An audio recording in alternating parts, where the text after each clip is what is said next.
Good morning. Ayin Beis, volume 3. We are on page 1465.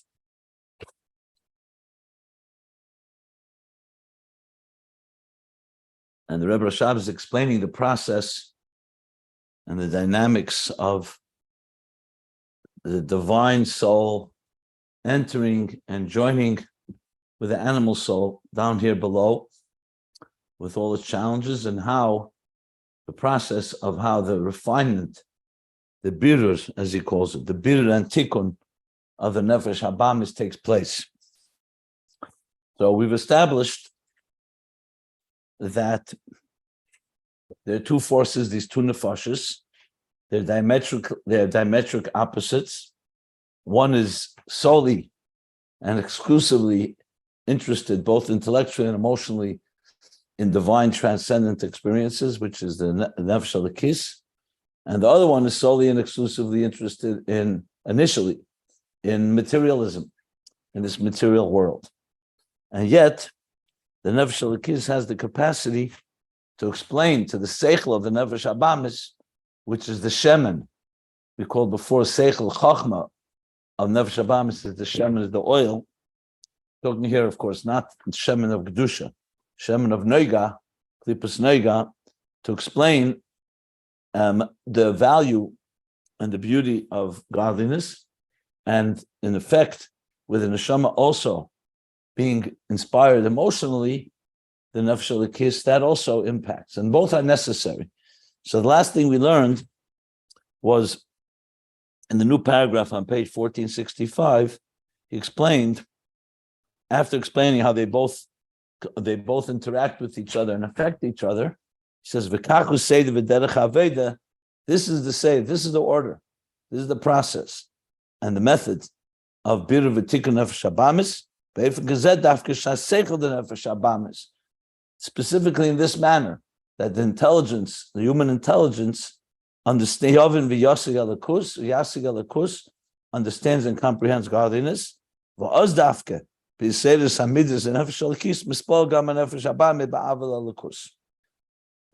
because the nefesh habamis understands and can appreciate it, it's not just seeing something from a distance and not relating to it. Nefesh habamis can relate to it intellectually. So then, when the midas of nefesh halakis is stimulated to godliness, so the mispal, also the nefesh habamis will be mispal from it. And I gave several examples, just yet another example. I think I may have given this example. If you have, let's say, an ignorant person or a child, and they see an adult, a connoisseur, who really appreciates a piece of beautiful music or a piece of beautiful art. So if they don't appreciate it, they could see that he's getting excited about it, but that's not in their domain, it's not in their world. But if it's explained to that child or to that beginner or ignorant one, the one who doesn't have any familiarity with what this is, then when they see the excitement, they relate to it more because they appreciate it to some extent. Essentially what he's saying. So that's through the seichel of nefesh habamis.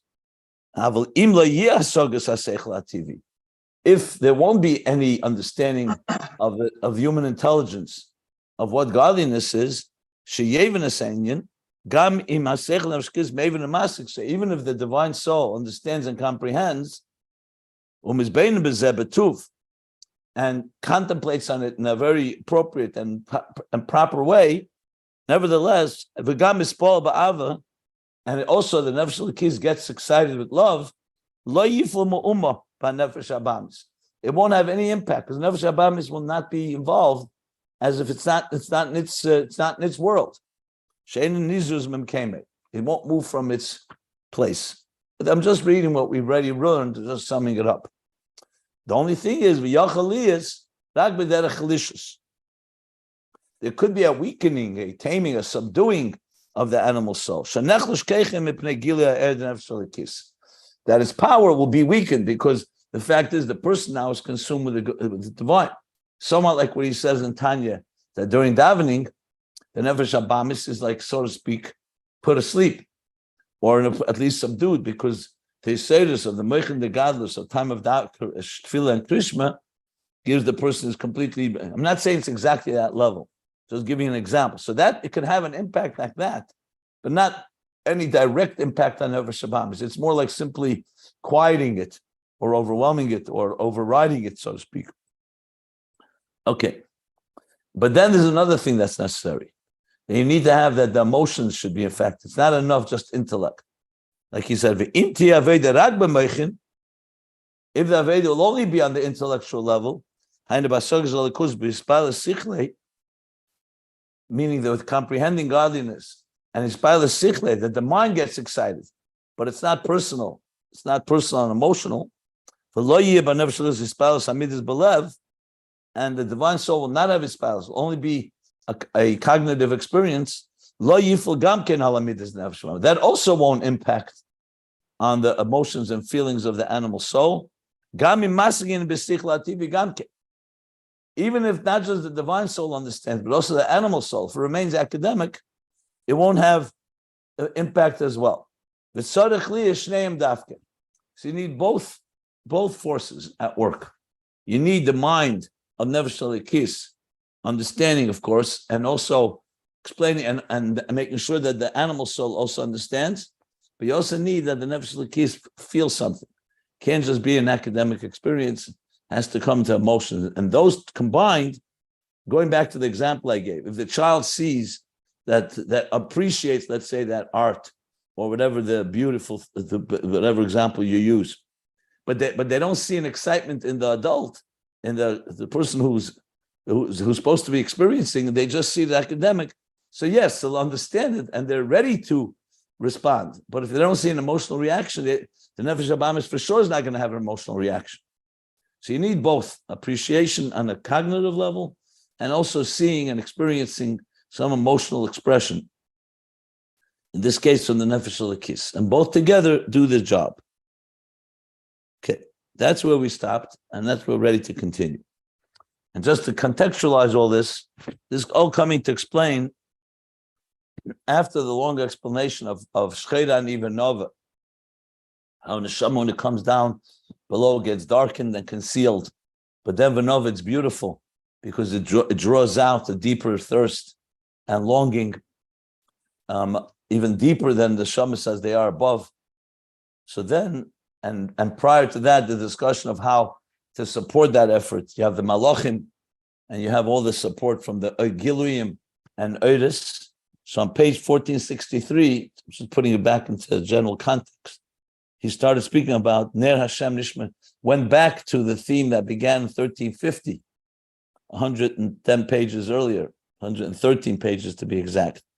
Ner Hashem Nishma Sodom and Ner Mitzvah V'Tere'er. So explaining about Ner Hashem Nishmas, why is the Neshama compared to a Ner?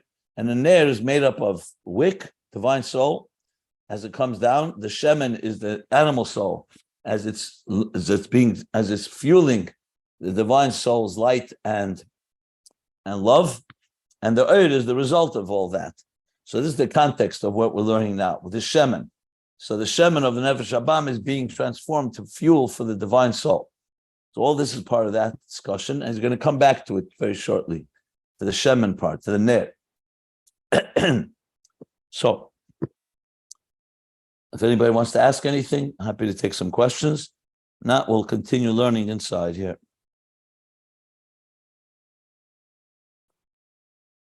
So we're on the line that begins on page 1465. Im Masige Inyan B'Seichel HaTivi. So the parentheses, we're up to the parentheses. So this is like around 9-line parentheses, 8-line parentheses. Actually, 9-line parentheses. Okay. And the pages can be found if you want to follow the text at ayinbeis.com. So now he says, after saying dafka, we need both elements. We need the contemplation on the cognitive level. We need the emotional expression on the emotional level. The Yochelias, says the Rebbe Rashab in the parentheses, it's possible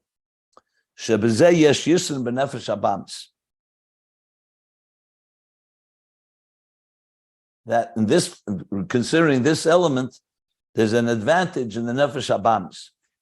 We'll soon understand what he means by that.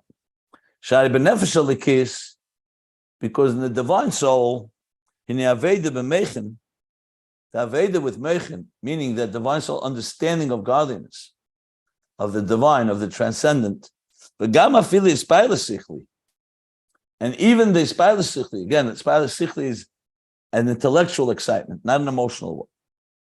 Ein ze shaychus lepeil. There's no connection to anything in Poil. It's the divine soul basking and appreciating what it's like a fish in water.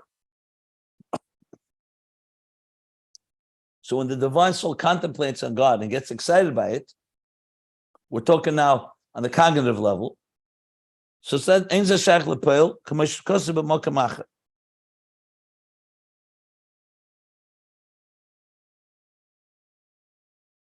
We'll soon understand what that means. Based on the time, let's just continue reading. I understand it. So what does that mean? It means that it doesn't have effect on the human being, doesn't have any practical application. What does he mean by Ein ze shaych lepeil? So let's read and we'll understand. It says in Tanya, I believe this is chapter 16. That's Aramaic for love and for reverence. And tchilu and chimu is love and reverence. Ava and yira.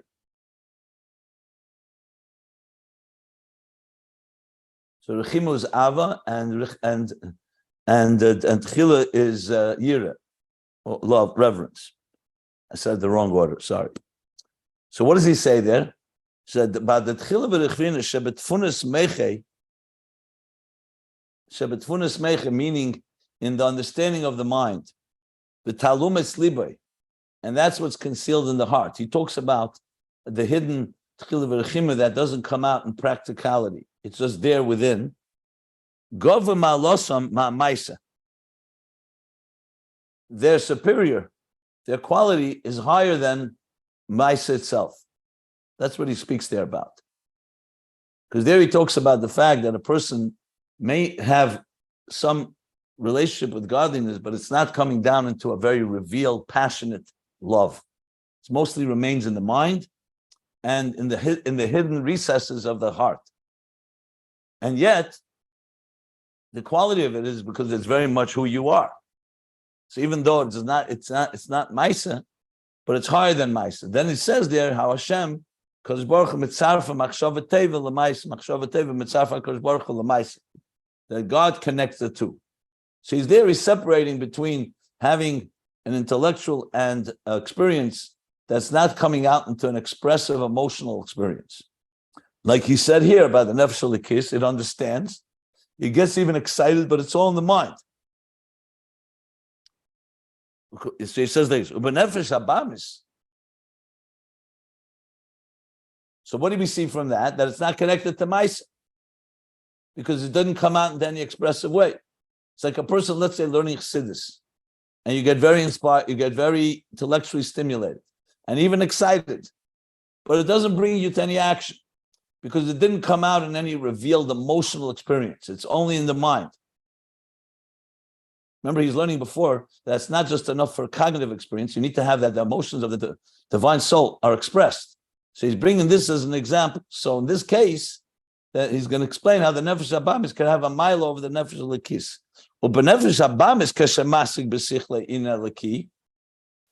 That's regarding the divine soul. The animal soul, when it does understand a divine concept and a divine idea, the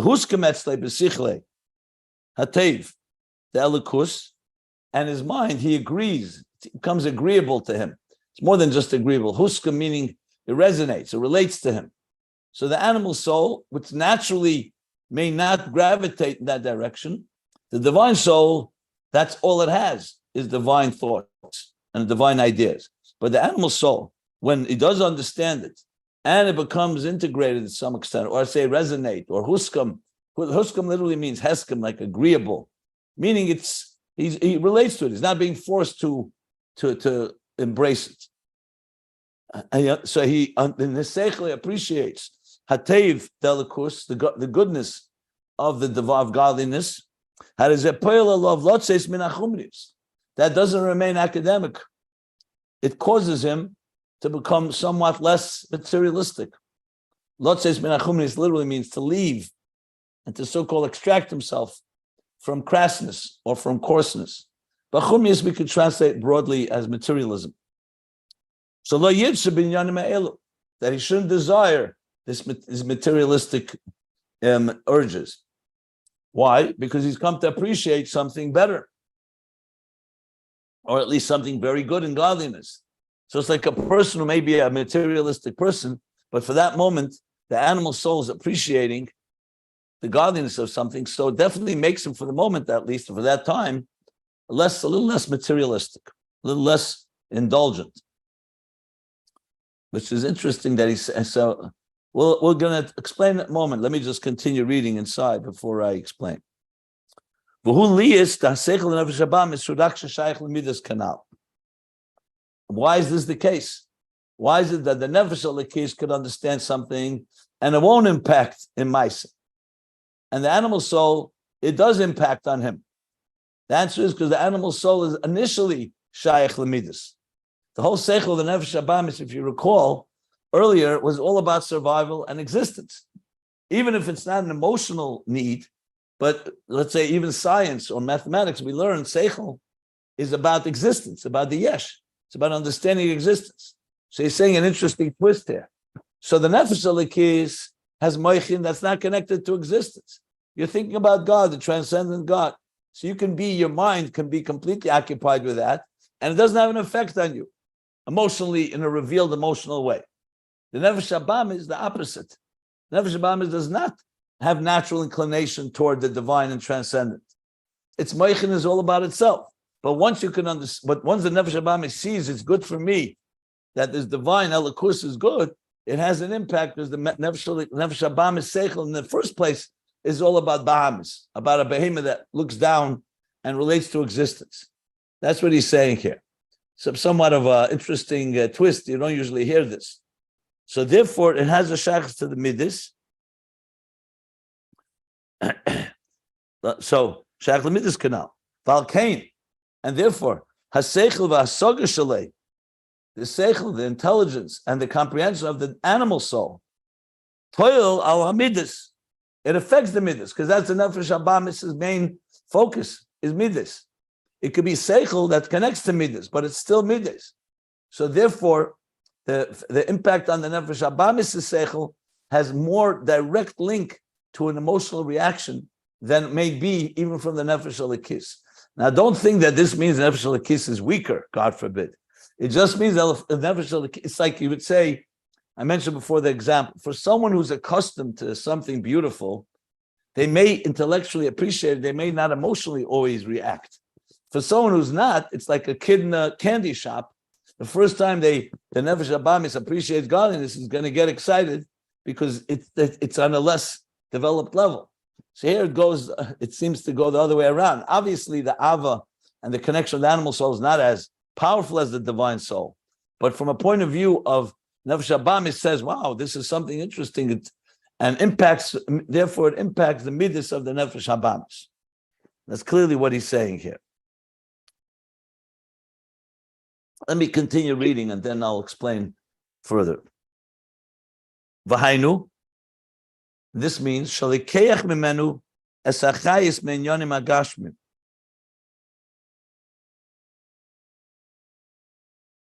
Because once this nefesh habamis has been exposed and appreciates the goodness of godliness, what it does is it weakens.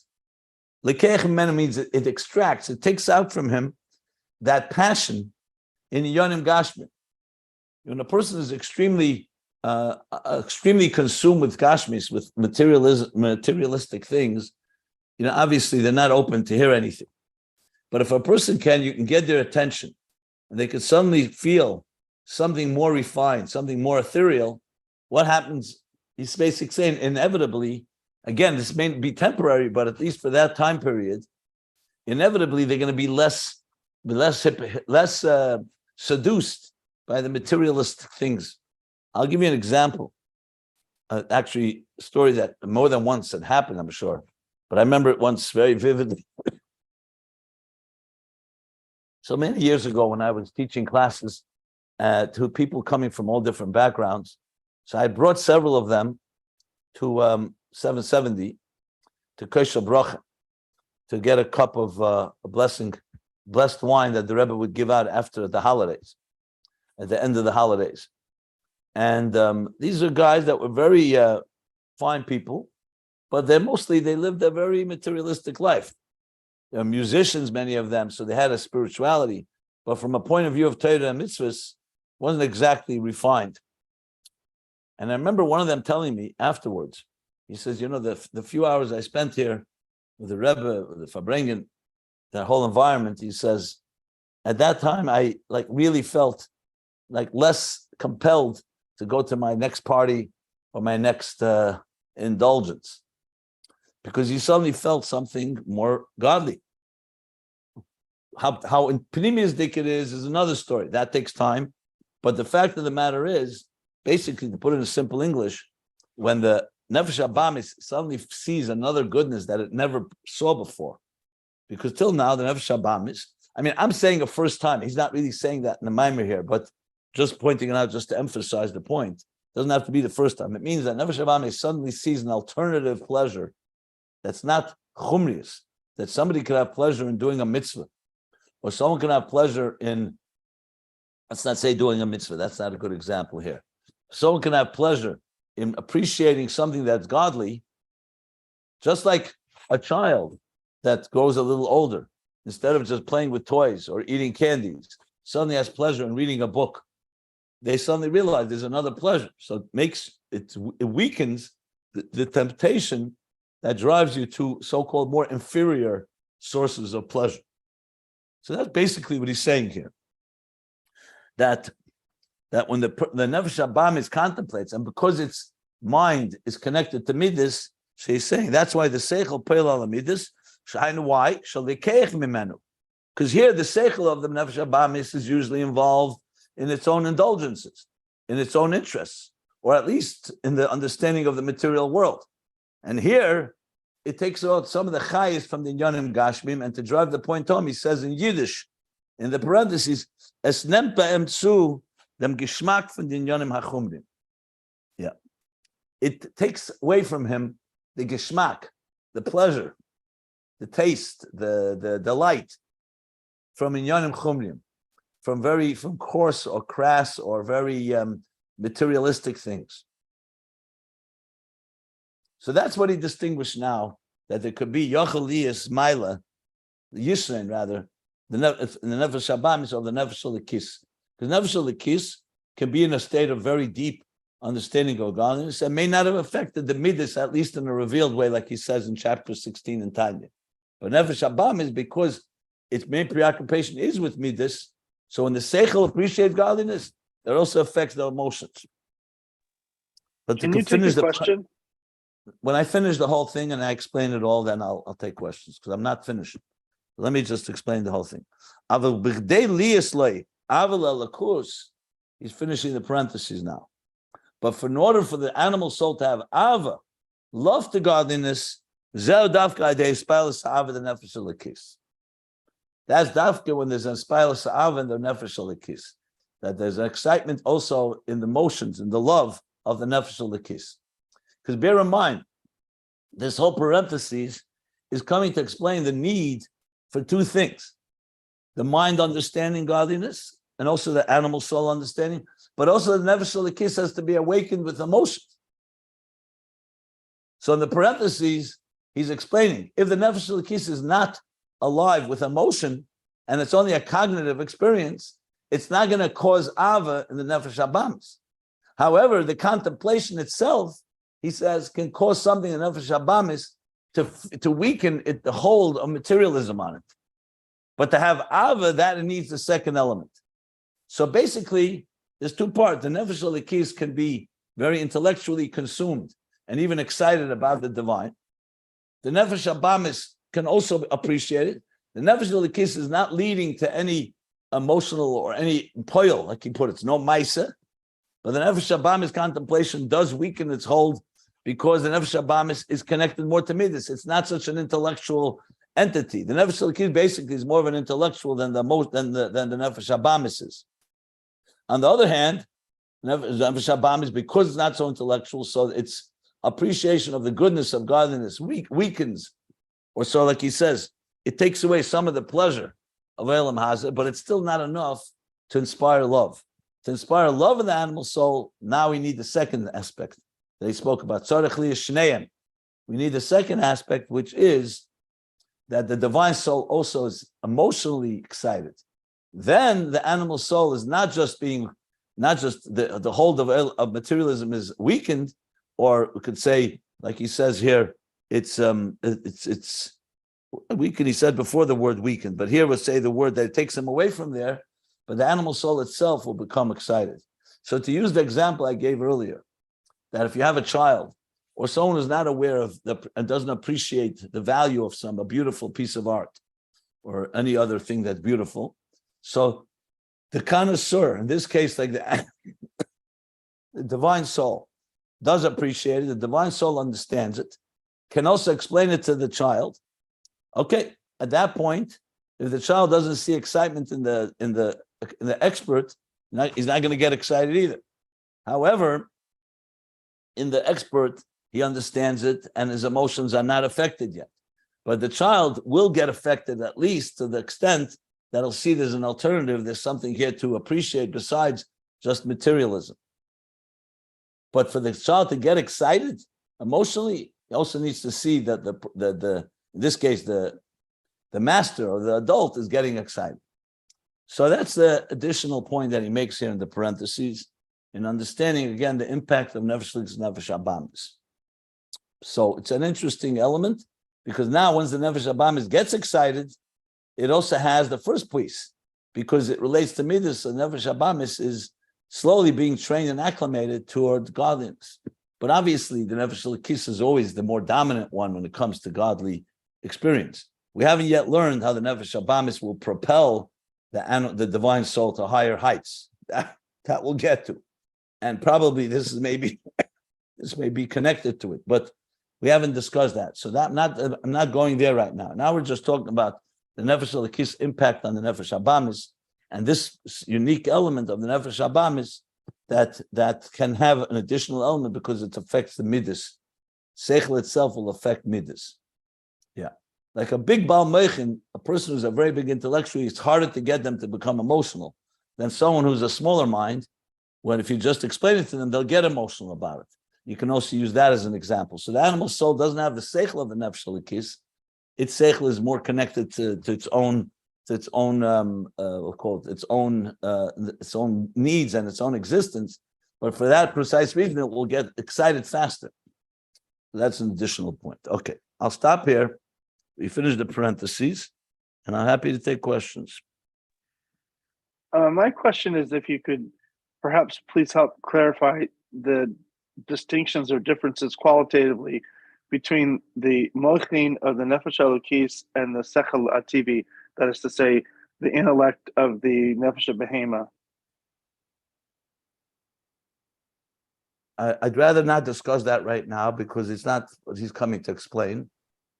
Let's just see if anybody has any questions on this parentheses. You're asking a general question now about what's the difference. So yeah, but he's referencing the seichel, the mochin of the Nefesh Elokis, and he's saying how that has an influence on the mochin, the Sechel Ativi, the mochin of the Nefesh Behema, and I'm having a hard time understanding how they differ. Well, I explained it a few classes back on page 1464, where he said, when he spoke about Nefesh Sechel Ativi and Sechel Nefesh Habahamis, when we spoke the difference between Behema, Nefesh Chiyunis, Nefesh HaSichlis, and so on. So Behema is more, when it focuses more on its own, like you said, Behema, it focuses on its own needs. And TV can be, for example, science and mathematics is not so much focused on your particular pleasures, but it's still focused on human intelligence, understanding the yesh. That's what I explained based on page, middle of answer. So based on page 1464, I explained that. So that I'm assuming you asked me that question. So That's why I said this was addressed earlier, and it's not so much relevant to this particular chiddush in the parentheses. But go ahead. What we were going to follow up? Well, just to clarify. So if you had to say one of the major distinctions is that the seichel of the mochin of the nefesh hayelokis is focused on outside of the self. It's focused on God and godliness, whereas the seichel hativi or the mochin of the nefesh behema is focused on the self. Like what's in this for me? What's my angle? Yeah. That's a given. I thought you were asking me the difference between nefesh seichel bamis and TV. Well, you just said that he said very clearly. Of course, nefesh hayelokis is only divine. Nefesh habamis is only self. But I thought you were asking the difference between nefesh habamis and nefesh hativis.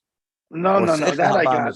No, I got all that. No, it was did you ask about the difference between seichel of nefesh hayelokis and seichel of nefesh habamis? Yes, exactly. Yeah. Well, I read that. I read explicitly lines from the Torah where it says exactly, and then we read it in the last paragraph. So I just want to make it clear. Your question is not about this parenthesis. Your question is in general. So the last paragraph, he made it very, very clear. If you read, he actually said they're diametric opposites and explained why. Go to the bottom of the paragraph, the second paragraph on page 1464 and 1465. He says it explicitly. He doesn't even need my explanation here. Okay. I'll go back and read it. Thank you very much. Yeah. I mean, I think I got it, but I'll read it anyway. Any other questions on the parentheses? Any other questions? Yeah, is it my understanding that it's saying that the nefesh elokis not only has to be able to explain to the nefesh habanis, but it also has to affect it with the love from the nefesh elokis poel on the midos of the nefesh habanis. I would phrase it this way. It's not enough for the nefesh elokis to understand. It has to actually be palpably excited about God, emotionally. Right. So in other words, if a person, let's say, learns a Maimer Chassidus, and their mind is very stimulated and very excited, but you don't see any expression of Ava to Hashem, the nefesh habamis is not going to develop an Ava from that alone. It'll experience by understanding an appreciation, and therefore be drawn to it, but it won't experience the Ava that you need. In other words, it's not enough to be academic and theoretical. You have to walk the walk. You have to show emotional expression.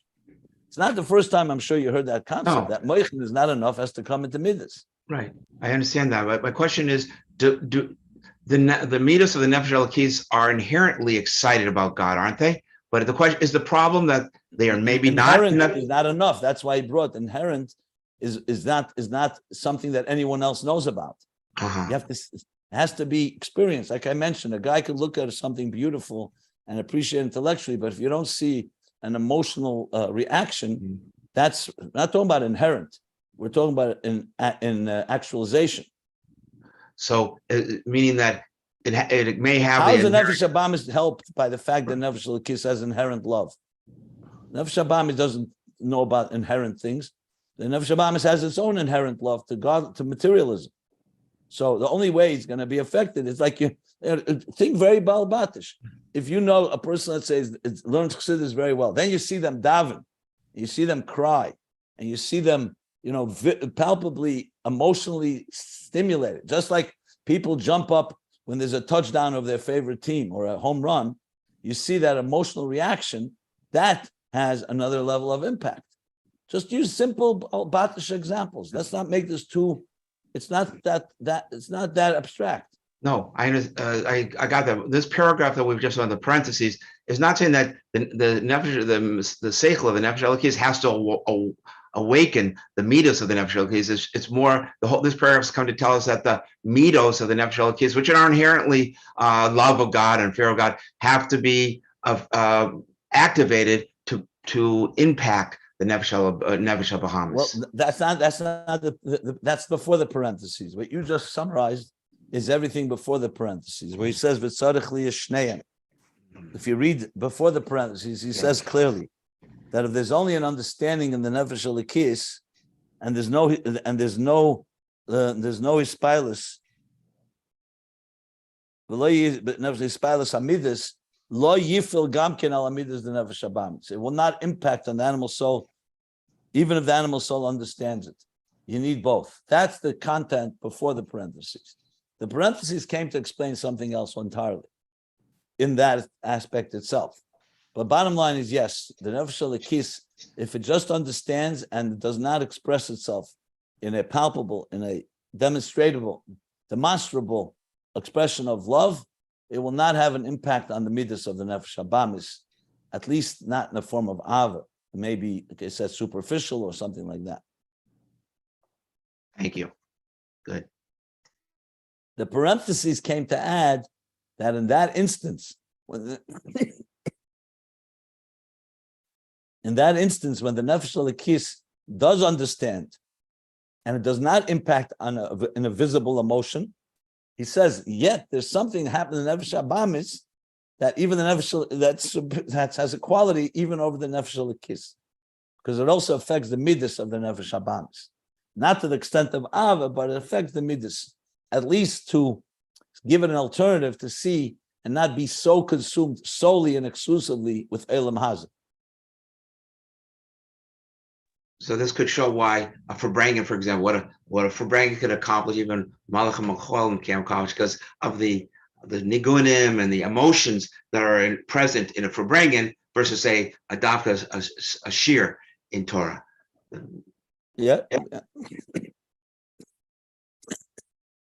Correct.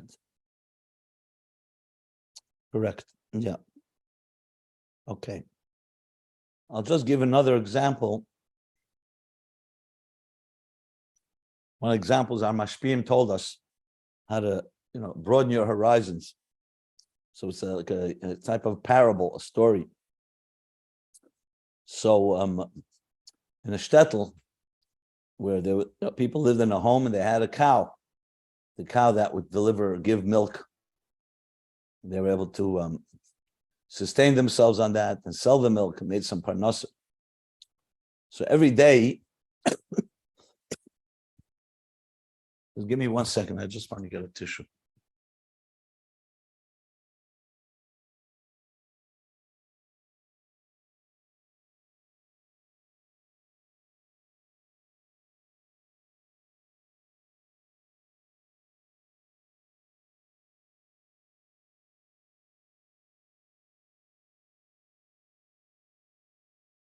Excuse me.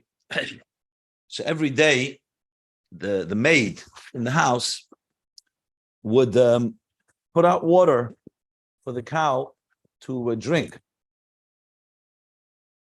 Now, Sunday morning, the cow is the happiest of all days of the week, because Sunday morning, the water included the grease and all the oily stuff from the Shabbos foods when she would wash the dishes. So the water wasn't just plain water, it was like rich with all the leftovers from the cholent and the other delicacies of Shabbos. So the cow was very happy Sunday morning because it got this richer water. 1 week, the maid forgot, and she cleaned out the dishes, Motzei Shabbos, and therefore in the morning, the water was just plain water again. So the cow became angry and resentful and refused to give milk. And the reason was because the cow thought that the maid got jealous of the cow, and the maid drank up the water herself instead of letting the cow drink. So this was where the Mashpim would tell us that sometimes when you're you're petty and involved in small minutia of life, you think everybody else is involved in the same minutia, so you're jealous of them. Obviously, the cow didn't realize that the maid wouldn't drink this water, but on his terms, because that's what a cow thinks. Now, from an animal, you can't expect more, because that's how animals think. They think about their own survival, like we learned here, and it's getting richer water, great. And now it's not getting it. So I think somebody drank it up. Someone stole its water. When a human being, like we learned, where there's a seichel of the nefesh habamis, we're not just behemoths mamish. You can expect that in the beginning of your so-called journey, you may still get very, very excited about greasy water or some type of richer food or steak. when you start being exposed to godliness, you realize there are superior pleasures than just materialistic ones. There are pleasures of transcendence and pleasures of spirituality and pleasures of godliness. So that's enough. That's on the intellectual level. The next step, of course, as we learned earlier about mutfa, murgish, muskel, is that the nefesh habahamis gets exposed not just to appreciate more refined pleasures that are less materialistic and making it less materialistic, but also sees you can actually get excited by it emotionally. That, of course, elevates the nefesh habahamis even more, that it too should express v'ahavta es Hashem Elokecha b'chol levavcha b'shnei yitzarecha.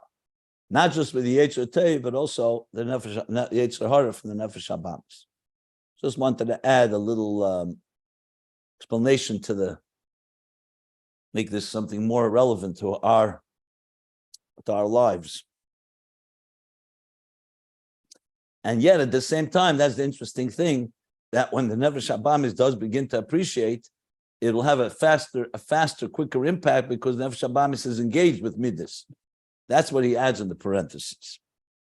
But for to have ava, there you need that the nefesh Elokish should also express ava in an expressed way. Okay. Are there any other questions? Because then we'll continue. He's going to go now back to Shemen. Now he's finally taking us back to the beginning. Discussion began on page 1463. Yeah, you mentioned before that the nefesh Elokus is stronger than nefesh habahamis, but I always thought that the real much greater strength of the soul is before it's transformed, at least, is in the animal soul. Greater strength toward what? Toward God? No, not towards God. In general, the stronger soul is the We're animal. not, as I said before, we haven't gotten to that yet. Right now, he's talking I about how thought you to actually take- said it before. I'm sorry. I said that explicitly. Right now, we're talking about how to get the animal soul's attention and directing it toward something more than just materialism. We'll soon talk about how the animal soul actually increases the love of the divine soul. But right now, we're talking the first step. Before we get to that, we first have to get the animal soul to cooperate, right? So let's continue reading. After the parentheses, he says like this now. V'zeu inyan hashemen shenimshach achar hapsila. So remember, in the example of the candle, so is the oil that is drawn to the wick. The wick is essentially being fed by the fuel. So the fuel is being drawn into the wick. So shemen animshach achar hapsila, the oil, the fuel that is following and being drawn to the wick. What does that mean? Hainu chinsasechel ativi the nefesh habahamis shenimshach achar hasechel the nefesh Elokus. That's what we're talking about here. The seichel, the natural intelligence of the animal soul, being drawn to the seichel, to the intelligence of the divine soul, understanding and appreciating the divine, not just its own materialistic needs and indulgences. V'hainu, which this means masha nefesh Elokus. This is the action or the dynamic that the nefesh Elokus mamshich eirei Eloki b'seichel v'asagas Elokus gam b'seichel ativi the nefesh habahamis. That means that the divine soul is extending and transmitting the light, the divine light within the seichel, the intelligence and comprehension, the divine intelligence and comprehension, that is drawing it and extending it also into the natural intelligence of the animal soul. So you're really saying two things here, but it's essentially the same idea. That the seichel, the nefesh habahamis, is being drawn into the psila, and the psila is extending itself, meaning it's affecting that shemen of the nefesh habamis, that it too should understand godliness. So the fuel on its own, the shemen on its own, if it was not part of the psila of creating some higher light, then it would be busy with its own needs. Once you make shemen part of a candle, so you're taking the oil of the animal soul and say, we're going to harness it and direct it toward godliness, that's the process we're addressing here. And this essentially is an explanation in the Maimer of the Alter Rebbe, Mi Kashem Elokeinu HaMagbi, the Chanukah Maimer, which the Mittler Rebbe elaborates on, and I gave the sources to that earlier. It was posted as well on the group. So this is all explaining that Torah, which was quoted earlier, starting on page 1463. And when that happens, when the oil is drawn into the psila, meaning the animal soul is engaged by the divine soul, once the animal soul is understanding and appreciating, then automatically, when the nefesh habamis sees and experiences the ava being stimulated in the divine soul, yispol gam nefesh habamis. Then the nefesh habamis will also get excited. Ba'ava l'Hashem, and a love to God. Shezeh iyin b'chol levavcha b'shnei yitzorecha. That's the iyin b'ahavtas Hashem l'kecha, not just with one part of your heart, but levavcha with two bases, the right side and the left side of the heart, which is shnei yitzorecha, the yetzer teiv and the yetzer hara.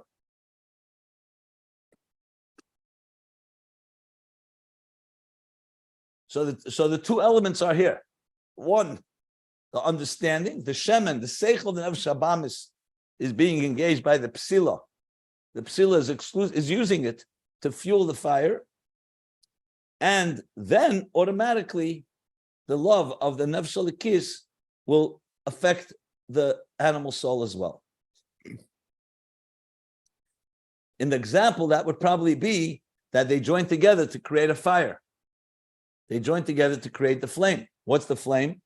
It's a divine flame. It's a divine love. So both are joining. If you only have the psila, you only have the wick. We learned earlier, it won't burn for long and it won't burn well. If you only have the shemen, you don't have the psila, it won't burn either in natural circumstances. So you need both together.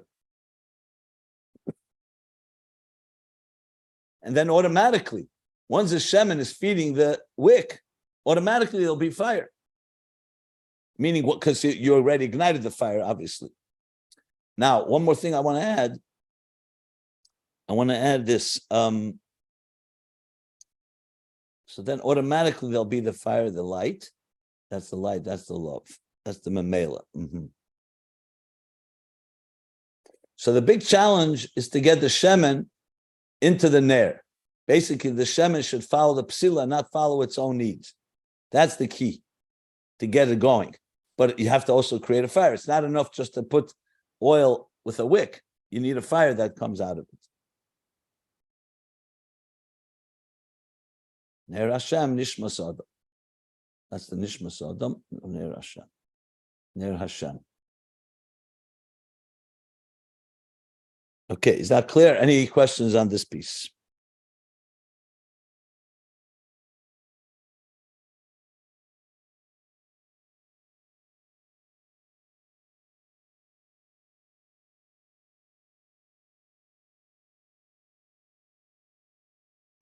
Rabbi, Yeah. can the rabbi give an example of how the chachma of the animal soul would explain something that it knows to Elokus in order We're talking the opposite now. That the chachma of the nefesh halikis is explaining it to the animal soul. I thought we just said the opposite. The Elokus then gives love back to the animal soul in return for the chachma of the animal soul. No. If you read inside, you'll see. Nefesh halikis mamshich eirei heliki Gam b'seichel ativ the nefesh habamis. The shem and the oil on its own is the animal soul's fuel. That fuel on its own would go toward materialistic let's call it egocentric needs. Here, the divine soul is drawing that oil toward godliness. So we're talking here the divine soul impacting the animal soul, not the other way around.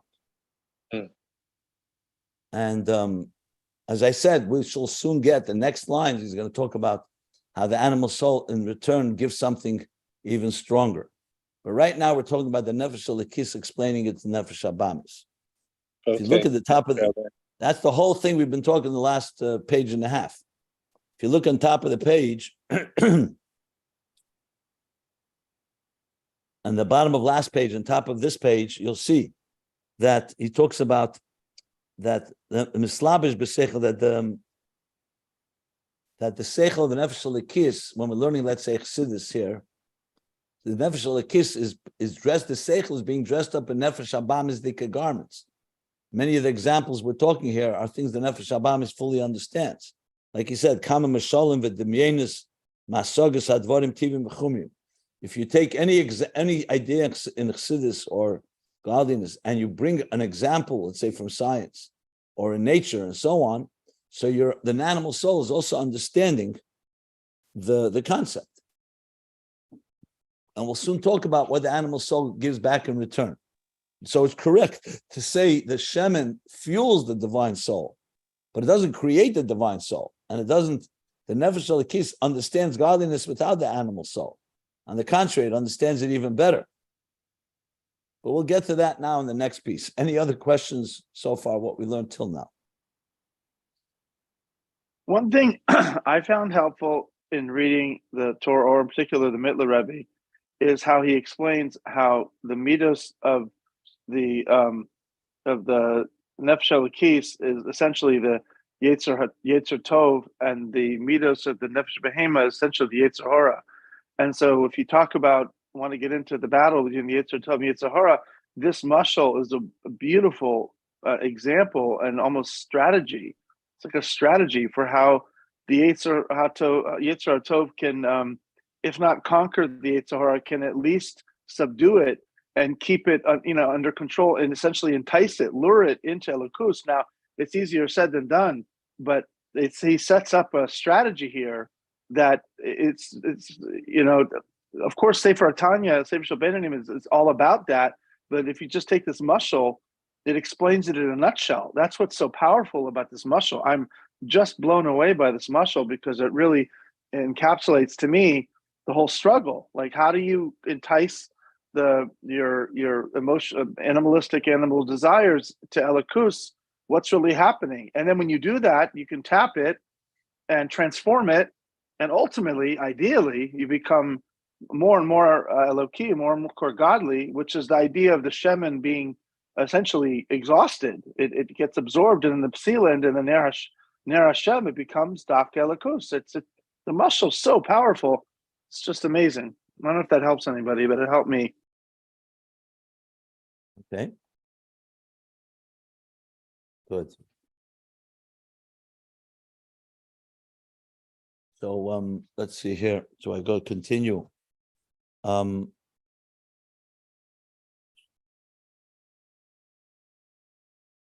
think we'll stop here because the next piece he's going to go and explain how the nefesh habamis is rooted in Toyu, which is even more powerful than Tikkun. And that's where we're going to start learning how the nefesh habamis, in turn, like we learned earlier about when the neshama comes down below, so the animal soul actually causes the neshama to reach higher levels and reveal its deeper strengths. So that we'll learn in the next class. I'm going to stop here because it's a whole topic of its own.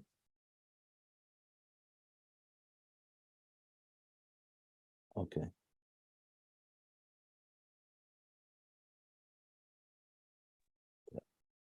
Any other questions before we conclude here? Rabbi, thank you for another great class. Have a good Shabbos and a good week. Thank you. A good Shabbos and good week Amen. to you. Amen, amen. Okay. So we'll stop here, basically 7 lines from the bottom of 1465. And we'll continue.